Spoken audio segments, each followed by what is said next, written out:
So I spoke with one of the licensed counselors at Landers Wellness Center. She's a certified therapist, and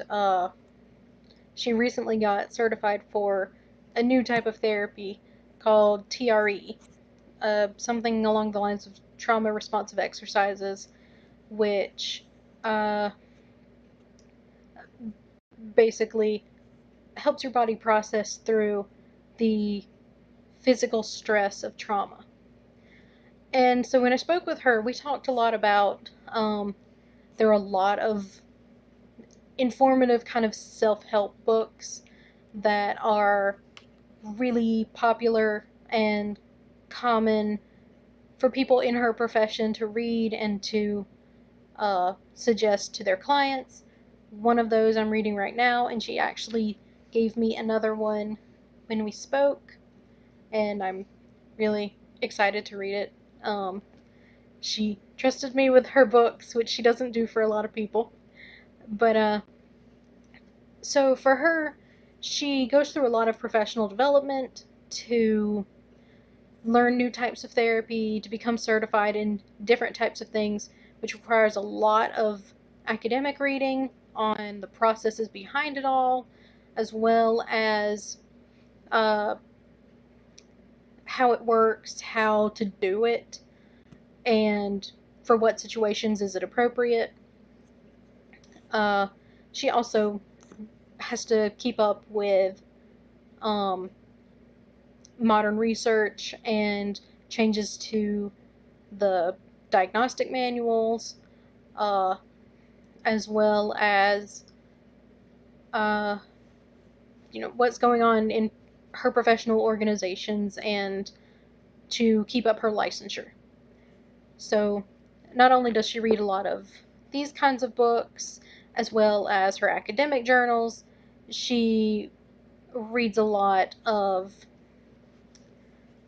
papers from other professionals, similar to academic journals, but a little bit less formal, um, as well as just like reading up on new types of things that are coming out and keeping up to date with it all. Uh, she does a lot of her own research in figuring out what's going to work for her clients and what's going to be appropriate for her as a professional. Um,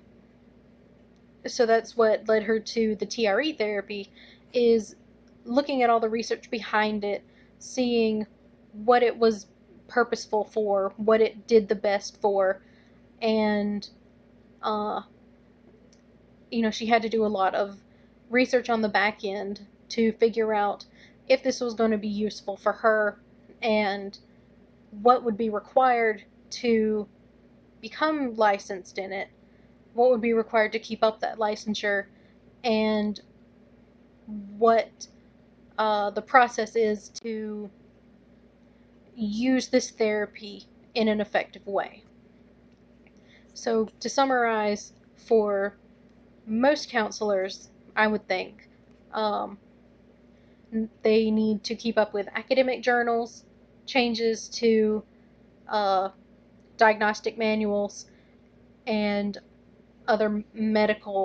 uh, medical journals, medical papers, so to speak. But they also have to keep track of, the modern literature on uh, ideas that have come out and have been published by other professionals, as well as more of these self-help type of books that have slightly more abstract ideas, things that are slightly off of the direct clinical approach, because she has to take a very holistic approach to everything. uh, Therapy is very individual, and that's something that's important to keep in mind for her, is to cover all of her bases with what do I do for patients who need a more holistic approach, and what to do for people like me who prefer a more clinical, research based, strictly Western medicine approach.